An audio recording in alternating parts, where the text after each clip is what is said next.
Assalamualaikum warahmatullahi wabarakatuh.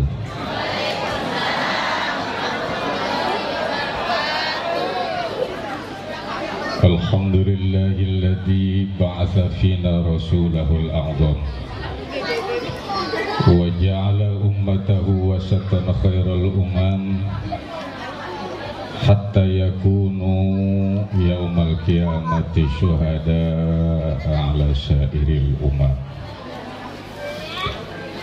Assalatu wassalamu ala sayyidina wa qurrati a'yunina wa syafi'ina wa maulana Muhammadin sallallahu alaihi wasallam lil makarimi wasyam wa ala alihi wa ashabihi bararatil kiram. Amma ba'du, faqad qala Allah ta'ala fi kitabihil karim wa huwa asdaqul qailin. A'udzu billahi minasy syaithanir rajim. Wa kana bil mu'minina rahima. Al-ayah. Wa qala an-nabiyyu Muhammad sallallahu alaihi wasallam, innama bu'ithu li utammima makarimal akhlaq. Sadaqallah wa sadaqa rasul habibul karim wa nahnu ala dhalika minasy syahidin wasyakirin walhamdulillahi rabbil alamin.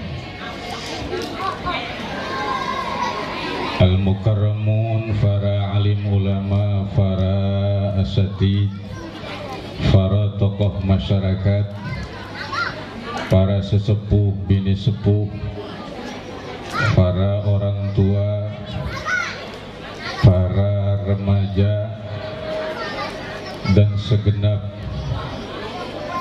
panitia penyelenggara peringatan Maulid junjungan Nabi besar kita Muhammad sallallahu alaihi wasallam, wabil khusus guru kita, orang tua kita, Abah Kiai Haji Bisri beserta keluarga besar beliau, mudah-mudahan senantiasa diberikan keberkahan oleh Allah. Amin. Dipanjangkan umurnya. Amin. Disehatkan badannya. Amin. Dan ditambah-tambah keberkahan hidupnya oleh Amin. Allah Subhanahu wa ta'ala. Tak lupa pula yang sama-sama kita harapkan ilmu dan kita cintai pula, yang alhamdulillah telah hadir di tengah-tengah kita, yang bakal menyampaikan ilmunya kepada kita semua, yakni Al-Mukarram akhina fillah Kiai Haji Aldi Nur atau terkenal dengan Kiai Semar. Kita doakan mudah-mudahan beliau pun mudah-mudahan dipanjangkan umurnya oleh Allah Subhanahu wa ta'ala, disehatkan badannya, ditambah-tambah keberkahannya oleh Allah Subhanahu wa ta'ala. Tak lupa pula yang kami hormati dan tentunya saya muliakan adalah panitia penyelenggara peringatan maulidnya junjungan Nabi besar kita Muhammad Sallallahu Alaihi Wasallam yang telah diperakasai oleh para pemuda yang didukung oleh para orang tua, merangkap sekaligus DKM Masjid apa namanya? Masjid Al Istiqomah. Mudah-mudahan panitia berikut jajarannya, kemudian DKM Masjid Al Istiqomah berikut jajarannya, mudah-mudahan diberikan keistiqomahan oleh Allah dalam melaksanakan taat ibadah kepada Allah Subhanahu wa Ta'ala. Dan kita doakan mudah-mudahan para panitia dan pengurus daripada Masjid Al Istiqomah disehatkan badannya, diberkahikan hidupnya, dan ditambah-tambah keberkahan oleh Allah Subhanahu wa Ta'ala. Tak terkecuali yang tadi telah membuat kita gembira semua. Tadi kita sempat bergembira dengan seseorang yang begitu amat sangat luar biasa dalam berkata-kata, sehingga ibu-ibu semuanya tadi tidak ada yang mingkem, semuanya nyengir semuanya, sampai nenek-nenek mah giginya habis ketawa itu. Masya Allah, bisaan ini di belakang kita. Yang beliau ini sebenarnya sudah keluar negeri, udah terkenal di alam gaib. Bukan di alam dunia doang, ke alam gaib. Namanya udah dikenal sama malaikat juga. Itu tiada lain, sudah tenar namanya, dikenal dengan Bang Ucok. Bang Ucok. Kalau Bang Ucok mah biasanya orang Medan, Batak ya. Ini orang Batak bukan ini? Bukan. Nah, kita doakan mudah-mudahan ini Bang Ucok, nama aslinya mah bagus, nama aslinya mah. Masya Allah. Ibu tahu nggak namanya Bang Ucok? Namanya itu adalah seorang ulama besar. Beliau ini namanya Bapak Imam Sayuti Al-Haytami. Masya Allah. Ya. Tapi dipanggilnya Ucok gitu. Gimana dongengnya tuh panggil Ucok? Nah, kita doakan mudah-mudahan Bang Ucok senantiasa eksis, disehatkan badannya, dipanjangkan umurnya, ditambahkan bininya. Yo, atuh bininya ini sentimen ibu. Emang ibu suami istrinya. Allah. Ya, ganti, bukan tambah bini, bukan, tambah rezeki. Amin. Dan mudah-mudahan senantiasa beliau pun diberikan keistiqomahan. Amin. Terus bisa menghibur kita yang tadinya susah jadi senang, yang tadinya gelap jadi terang, yang tadinya ompong jadi begigi. Allah. Nah, alhamdulillah pada malam ini kita sempurna, yang mana dihadiri acara maulid ini dengan para bapak, para ibu, para remaja dan anak-anak sekalian yang hadir pada saat ini. Kita doakan semuanya, mudah-mudahan kita semua berada dalam rahmat dan ridha Allah Subhanahu wa Ta'ala. Alhamdulillahirabbil alamin. Dengan nikmat yang senantiasa tercurah pada saat ini, kita semuanya dapat hadir, tentunya dengan nikmat yang paling utama, yakni nikmat iman dan nikmat Islam, sehingga kita dapat menghadiri acara peringatan maulid kelahiran junjungan Nabi besar kita Muhammad Sallallahu Alaihi Wasallam. Mudah-mudahan Dengan wasilah kita berangkat dari rumah, melangkahkan kaki, mengayunkan tangan ke majlis ini, kita semuanya mendapatkan rahmat dari Allah, ampunan dari Allah, dan mendapatkan ridha Allah. Dan tentunya mudah-mudahan kelak nanti di yaumil qiyamah kita mendapatkan syafaatul uzma baginda junjungan Nabi besar kita Muhammad sallallahu alaihi wasallam dengan berkah maulid yang kita laksanakan. Salawat serta salam mugia tercurah limpah kehariban junjungan alam kita, yakni Kanjeng Nabi besar Muhammad sallallahu alaihi wasallam serta para keluarga beliau, para sahabat dan para pengikutnya ila yaumil qiyamah. Dan kita sebagai umatnya yang di akhir zaman mudah-mudahan diberikan keistiqomahan untuk melaksanakan taat ibadah kepada Allah dan menjalankan syariat yang diajarkan oleh junjungan Nabi besar kita Muhammad sallallahu alaihi wasallam. Dan kita semuanya nanti di akhirat digiring di bawah bendera junjungan Nabi besar kita Muhammad sallallahu alaihi wasallam, dan kita semua dihantar oleh beliau ke surganya Allah subhanahu wa ta'ala. Amin ya robbal. Terusin ini Bu, masih ada yang ceramah satu lagi, terusin. Kuat sampai jam 2 kuat. Kuat. Jam 3 kuat. Kuat. Saya yang nggak kuat. Alhamdulillah pada malam ini kita sudah sampai pada pukul jam 10 lewat 15 menit. Dengan berkah maulid baginda Rasulullah sallallahu alaihi wasallam, nyorot nur Kanjeng Nabi kita kepada kita semua. Bebek. Sinar Kanjeng Nabi nyorot kepada kita. Mana ciri nyorotnya nur Kanjeng Nabi kepada kita? Di antaranya adalah pada malam ini Ibu udah jam 10 lewat seperempat. Ini Ibu masih mau duduk di halaman masjid.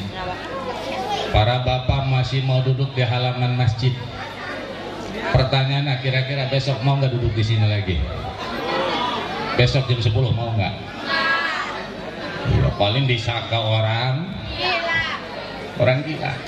Tapi pada malam ini mah nggak gila. Pada malam ini adalah malam yang bergembira. Sebab pada malam ini insya Allah hadir junjungan Nabi besar kita Muhammad sallallahu alaihi wasallam. Yakin Bu hadir Kanjeng Nabi? Yakin? Yakin Pak Kanjeng Nabi hadir? Yakin? Yakin. Insya Allah kita yakin. Sebab tadi telah kita baca Simtud Duror daripada guru-guru kita, anak-anak kita, yang intinya di dalamnya adalah menceritakan tentang sejarah dari kelahiran baginda Rasul sampai wafatnya beliau, dan kita sebagai umatnya alhamdulillah yang mana kita pada malam ini hadir. Padahal yang kita rayakan, yang kita peringati adalah makhluk Allah yang paling mulia, yang mana kita tidak pernah melihat beliau. Kenal Bu nama Muhammad? Kenal? Kenal. Muhammad orang mana? Nah, di sini banyak nama Muhammad. Alhamdulillah. Laki Ibu namanya Muhammad. Cuma jeleknya dipanggilnya Mehmet. Nama Muhammad panggil kayak Bang Sayudi, panggil Ucok. Allah.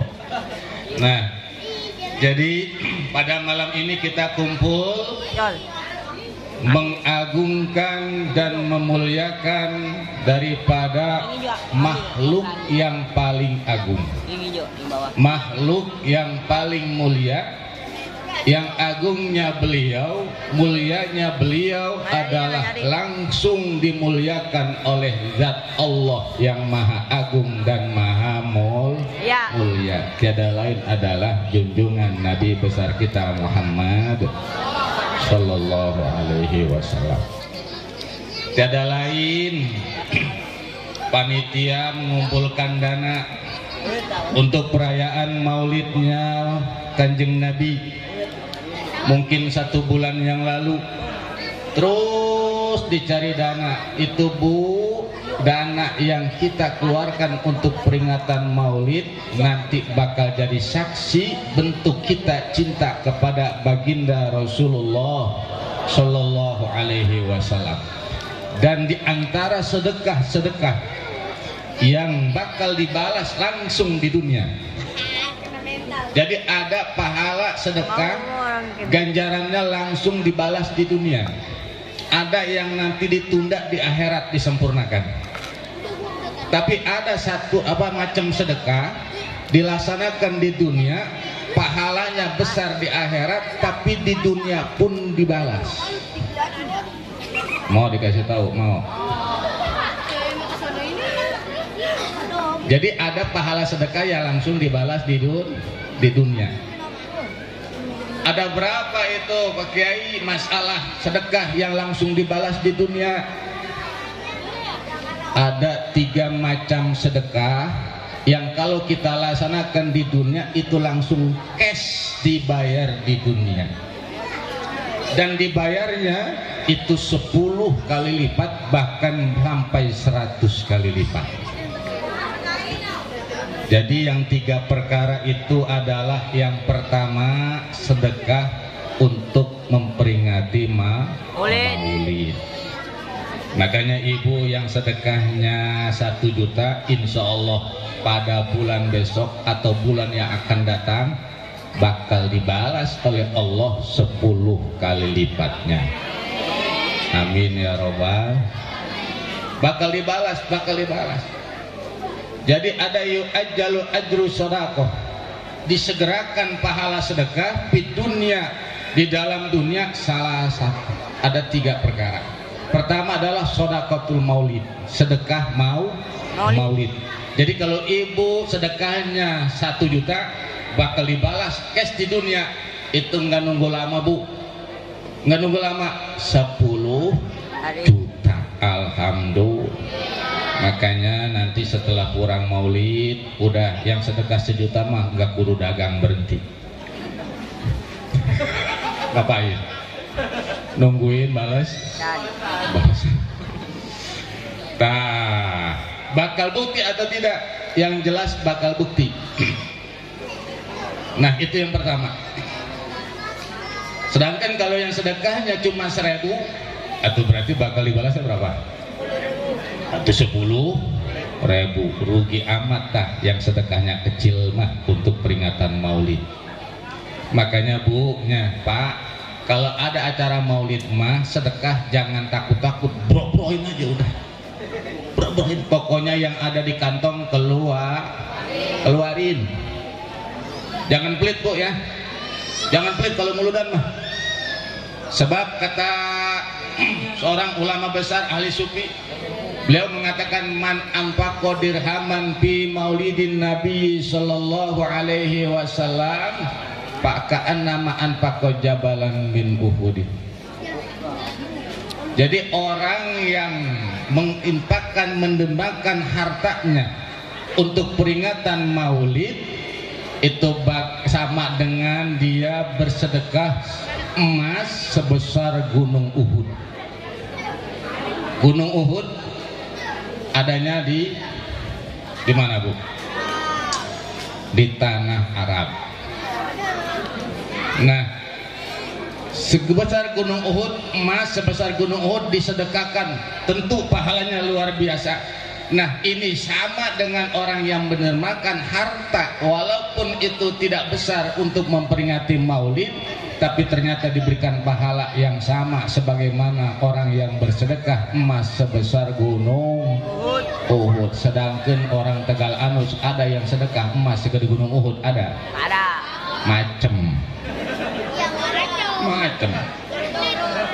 Macam ini dari mana? Nih panitia mau solong ngumpulin dana maulid aja, dana maulid. Pada saat datang ke rumah kita, assalamualaikum. Waalaikumsalam. Intip tah di jendela. Oh, panitia maulid deh.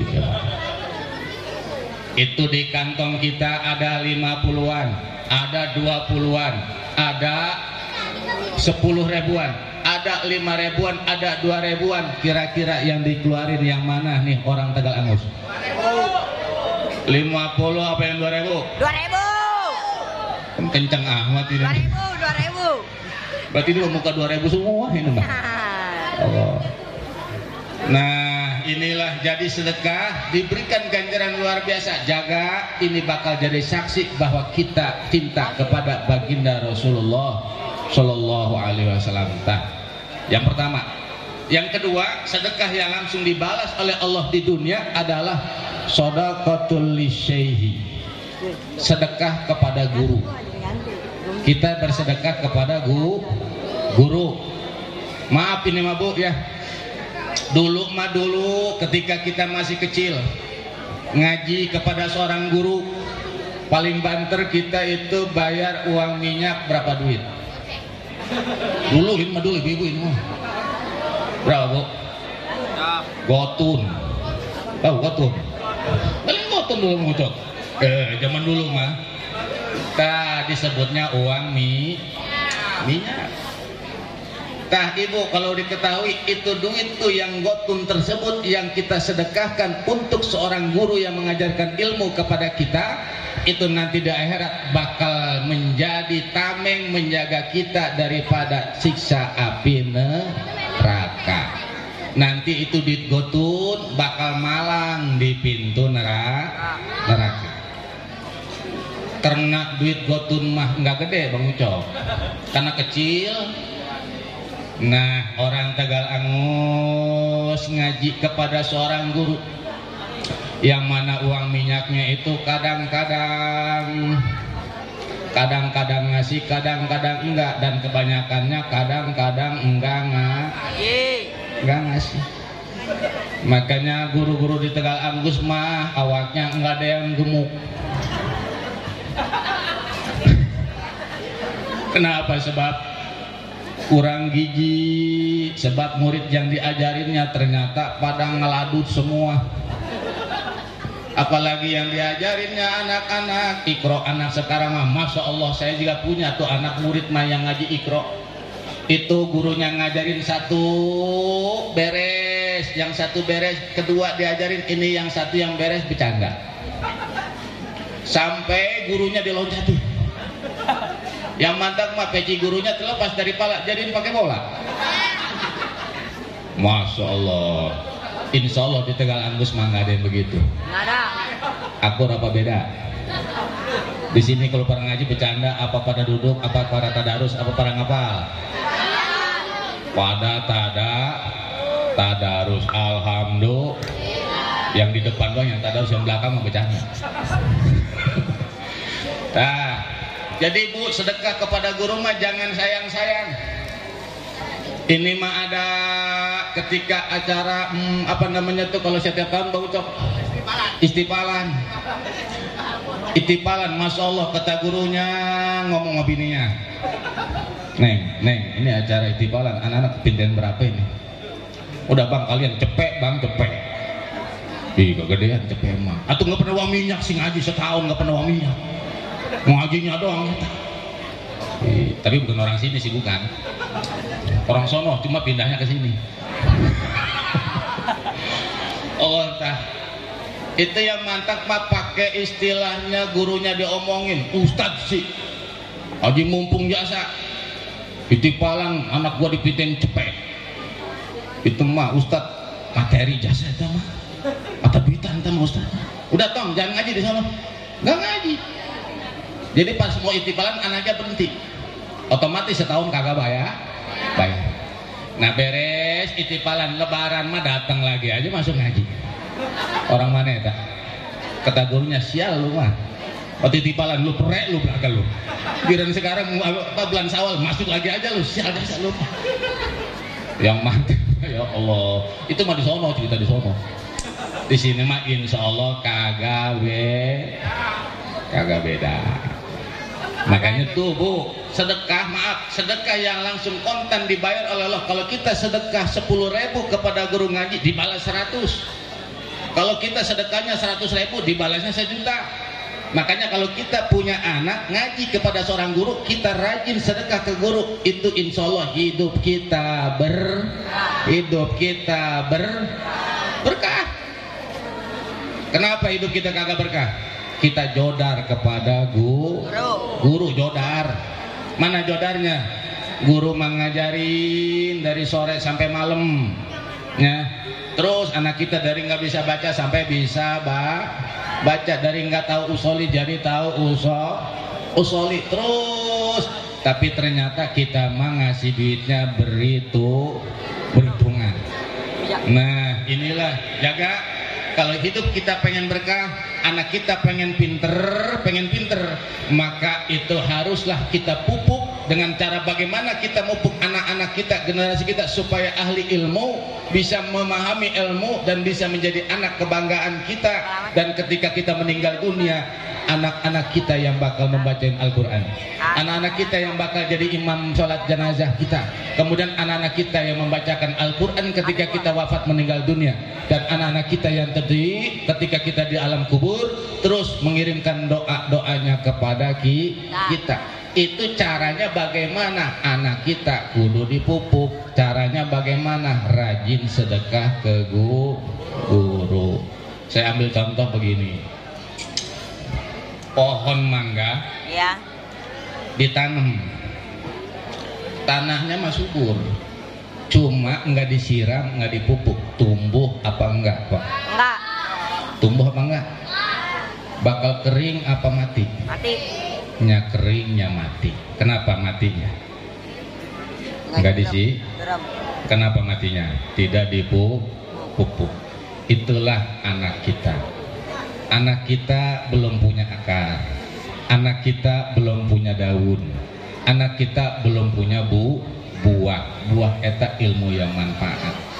Dan ketika kita tanam di tanah yang subur, apa tanah subur itu? Majlis taklim, pondok pesantren, itulah tanah yang subur. Tapi ini pohon yang ditanam di tanah subur kita enggak siram. Artinya nih kita nggak pernah ngasih pupuk kepada anak kita, melalui gurunya kita bersedekah. Maka anak kita walaupun ngajinya puluhan tahun, eta naudzubillah min dzalik, kita tidak punya harapan anak kita nggak bakal punya ilmu. Naudzubillahi min dzalik. Oleh karenanya kita mah ayo sedekah kepada guru-guru kita, pokoknya yang kita miliki. Berapa itu? Kalau punya 5.000 setiap minggu, atau 10.000 atau 100.000, komo 1 juta mah. Insya Allah Ustadz juga waktu libur ngaji urusannya. Ngaji, kata gurunya, Ustadz libur ya ngaji. Kenapa? Sebab lu malu sedekah ke guanya 1 juta. Tuh. Ini mah ngaji Ustadz libur melulu. Kenapa libur melulu?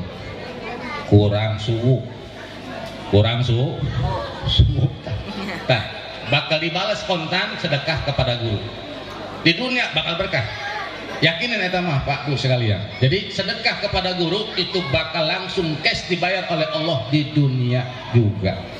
Yang ketiga adalah sedekah kepada orang tua. Kita punya orang tua yang melahirkan kita, kita punya orang tua dari istri kita, berarti mertua. Tuh kita punya harta ke orang tua, ke mertua, jangan pelit Bu. Rajin-rajin memberi, khususnya ke ibu kita. Sebab Kanjeng Nabi pernah ditanya oleh sahabat, siapa yang harus kita muliakan ya Rasulullah? Ibumu. Siapa yang harus kita muliakan ya Rasulullah? Ibumu. 3 kali Kanjeng Rasul ngomong, kemudian setelah itu baru bapakmu. Maksudnya apa? Kalau kita memberi sesuatu kepada orang tua yang perempuan mah harus lebih gede daripada Kalau bapak kita kasih 100.000, berarti emaknya mah dikasih 300. Setuju? Ini ibu kan punya anak. Ya, ibu punya anak, punya mantu, kemudian anak mantu ibu datang kepada ibu ngasih 300, bapaknya 100. Girang apa enggak Bu? girang. Kenapa? Sebab 300.000 lebih besar itu bentuk kemuliaan. Nah, yang jadi masalahnya tuh harta yang kita berikan kepada orang tua mah itu nggak ada hitungannya sebenarnya dibanding orang tua kita merawat kita dari semenjak dalam rahim sampai buayan sampai ayunan kemudian sampai kita nikah. Ternyata orang tua kita bela kepada kita luar biasa. Betul apa enggak? Betul apa enggak? Tapi kita ternyata ke orang tua enggak begitu. Kita punya orang tua 1, punya anak 10, itu bisa hidup anak 10 dengan orang tua 1. Tapi zaman sekarang anaknya 10 punya orang tua 1 enggak bisa ngurusin. Na'udzubillahimin. Ada yang begitu di sini? Banyak. Emaknya sakit, anaknya nggak mau ngurusin, ada? Ada. Mana orangnya? No. Ya Allah, emaknya setruk, anaknya kumpul, bukannya dicebokin ketika buang air besar, bukannya dicebokin ketika kencing, ini mah anaknya pada beaing-aing. Kata yang muda teh, empok mah tuaan pernah ngabisin duit emaknya. Duluan pan, emak urusin, lu yang mudaan, kan gua mah ngurusin lu juga waktu kecil. Emang lu kalau kencing siapa yang nyebokin? Ketamponya teh. Akhirnya mah empok sama adenya ribut di depan emaknya yang lagi ngap-ngapan. Ketamanya itu mah tolol jasa lu mah. Nih gua urusin, gua sakit nih, gua berak belum ada yang nyebokin ini. Malah lu pada ribut. Tah. Eta orang tua yang mana ngurusin anak lebih dari 1, 10 keurusan eta anak 10. Betul nggak Bu? Betul. Tapi kalau anak 10 ngurusin emak 1 belum tentu bisa. Nah inilah makanya kita harus memuliakan orang tua kita dengan cara bagaimana? Minimal kalau kita sudah berumah tangga, setiap gajian mah datang ke orang tua, datang ngapain tuh? Ngasih ala kadar kita punya harta. Kalau kita punya duit 3 juta, sedekah ke orang tuanya tuh, kasih 1 juta mah. Insya Allah orang tua ngedoainnya bagus apa buruk? Bagus apa buruk? Bagus. Bagus. Ya Allah, makanya anak-anak sekarang, maaf nih ibu-ibu nih sekarang yang pada ada, ini hidupnya pada berkah. Kenapa? Sebab dulu waktu perawannya nurut-nurut sama orang tua, nurut, disuruh nyapu mau, disuruh bebenah, suruh nyuci, Mau. suruh masak. Mau. Anak sekarang anak sekarang masalah di kampung saya itu ada perawan nikah, kemudian mertuanya pengen makan sayur asem, sedangkan ini si anak nggak pernah masak, taunya asem mah itu tuh yang dimakannya asem. Kata mertuanya, mantu emak pengen makan sayur asem ini sama tempe goreng. Oh iya mak, kapan? Sekarang. Belanja tak anaknya, mantunya tuh piling mantunya, dia nanya malu, disangkanya nggak bisa masak. Akhirnya ke warung juga nggak nanya sayur asem kayak apa, yang tahu dia mah adalah sayur asem. Ada sayur asem berarti sayur daripada buah asem. Belilah asem muda. Pada saat beli asem muda, kata tukang warung teh, "Belok, Neng, beli asem muda itu kok buat apaan?" Pokoknya ada aja. Anak sekarang jawabnya begitu, ada aja. Berapa? 10.000 pun banyak. 10.000 dibawa. Kemudian beli tempe kan kalau digoreng mah diairin dulu, kemudian dikasih garam, diiris-iris. Ini mah nggak lonjoran. Ya Allah, nyayurnya asam, digodok sama dikasih air. Cabai cara numbuknya nggak bisa. Kemudian bawang cara numbuknya kagak bisa. Akhirnya mah diirisin dong, dicemplungin ke sayur yang di dalamnya asam. Tempe digoreng bulet-bulet, mau jelonjor, mantap mah plastiknya nggak dibuka lagi. Pada saat datang dia ditanya mertuanya, gimana Neng, udah matang? Udah, alhamdulillah. Bawa ke sini, emak pengen ngejajalin sayur mantu ini enak apa kagak? Pada saat datang dibawa, waduh, mertuanya, karena mertuanya orangnya adalah bijaksana, ngomongnya begini, Mana sayuran yang ini? Dasar mantu kesayangan ini mah. Ini mah sayur asamnya mantep jasa ini mah. Bukan sayur asamnya mantep, ini mah sayur asamnya mantep jasa itu. Kata mantunya matak nanya lagi, enak ya masakan saya mah? Kalau lu peang. Enak. Masuk asam semua. Nah kemudian ini tempe, emang nggak ada pisau neng? Emang kudu kenapa mak? Enggak, kalau tempe mah yang enak kalau dimatengin itu diirisin dulu. Mak katanya pengen tempe goreng. Atuh bener ini tempe goreng.